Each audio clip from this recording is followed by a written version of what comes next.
everyone, it's spooky season. I don't really know what everyone's plans are for Halloween this year considering the current situation, but I love Halloween and I'm a fan of those spooky vibes. I'm also a huge procrastinator, so any costume I ever do is always last minute. So I figured I'd put together some Halloween costumes that are really easy to do with clothing that you already have in your closet. For fellow procrastinators out there, these are great for if you're gonna do some social distancing Halloween activities, or if you really just wanna sit in your costume at home and watch horror movies. I'm probably gonna do the second option because I'm awkward and I don't like socializing. So here are some costume ideas to get you in that spooky spirit. Even though my room is very purple, but there's nothing I can do about that, so I hope you enjoy. So the first costume is Sabrina Spellman from The Chilling Adventures of Sabrina. I love this show and I'm a huge fan of her fashion. I actually did a Sabrina inspired lookbook for my very first YouTube video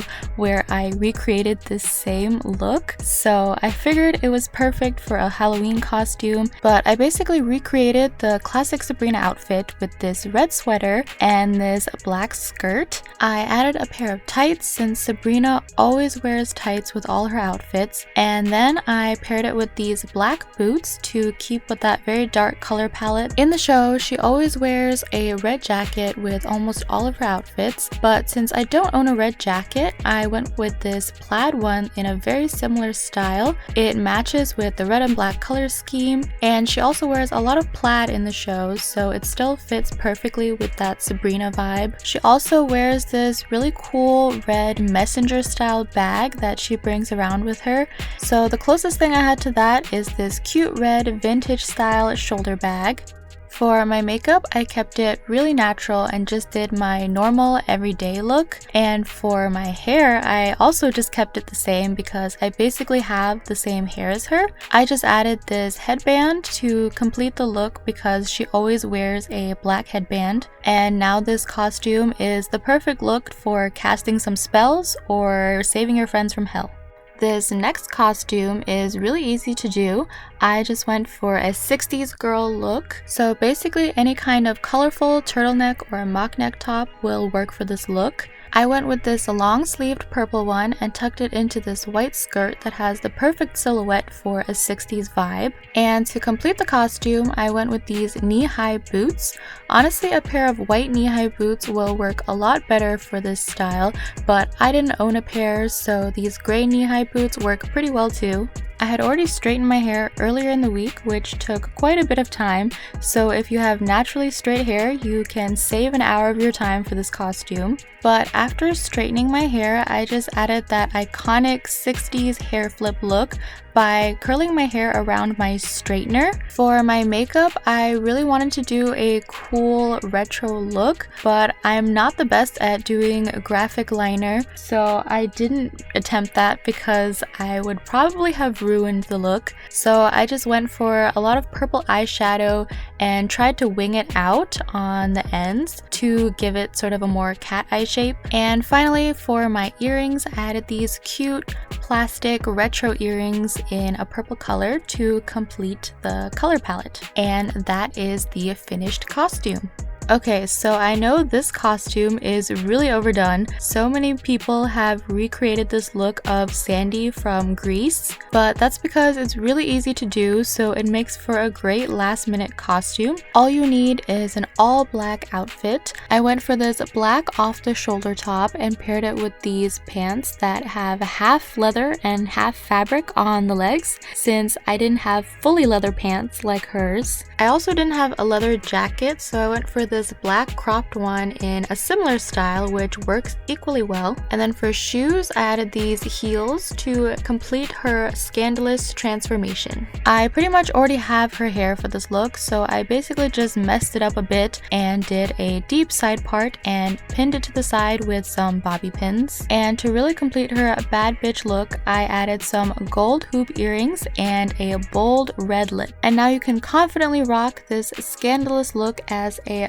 costume, just like many before you have done on other Halloween nights. For this costume, I recreated one of the outfits that Jules wore in Euphoria. Admittedly, I haven't actually seen this show, even though I really want to, but regardless of if you've actually seen the show or not, I think we can all agree that the fashion in this show is amazing. So I went with Jules because my hair was the most similar to hers, and her outfits were the easiest to recreate from what I already had in my closet. She wears a lot of cute, colorful t-shirts paired with plaid or tennis skirts. I layered this white lace top under the purple t-shirt and tucked it into this plaid skirt. For shoes, I went with these white Oxfords since they're the closest thing I had to sneakers, and paired them with these higher socks. To complete the look, I straightened my hair and did some bold purple eyeshadow. I know Euphoria is known for some really cool makeup looks, but once again, your girl is not a makeup artist, so I would have honestly messed it up if I tried to do one of the cooler looks.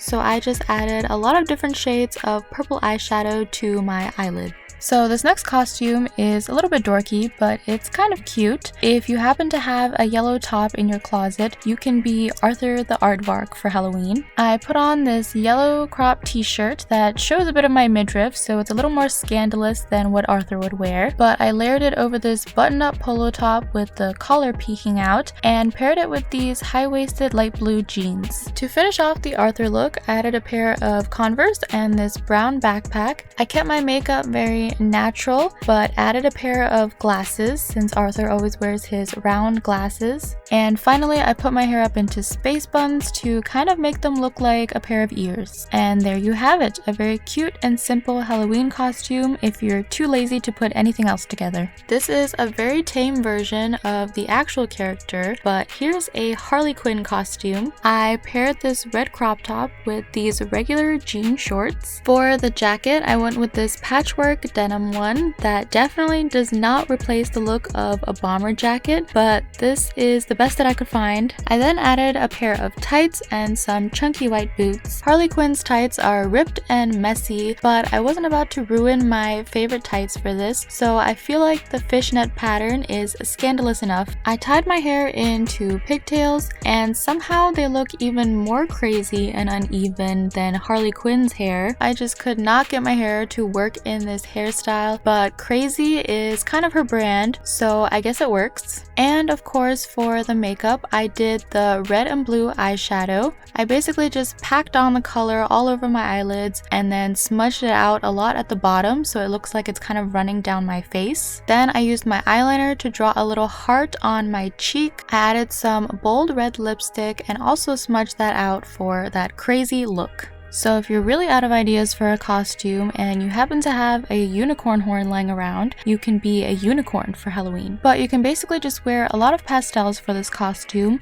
I layered this light pink top under this lacy pastel blue dress, and I also had a pair of unicorn slippers, so I had to wear those to complete the costume. I put my hair up into space buns to kind of resemble ears, and then let the rest of my hair down for the mane. For accessories, I added these chunky pearl earrings to just add a little bit of sparkle to the outfit. I also added these chunky white and pink hair clips to match, and I will admit that it does look a little bit weird because of the strap from the horn, but let's just pretend that that's not there. And finally, for makeup, I just did a very pastel look. I added a pink shade in my crease and then went for a sparkly icy blue shade on my lids. And now you have a finished costume that makes you look like either a very cute unicorn or a giant toddler. So those are all my last minute costume ideas, and let me know in the comments what your plans are for Halloween, whether you're actually going out and about or just sitting at home, or if you're even dressing up at all. As always, thank you for watching. Bye!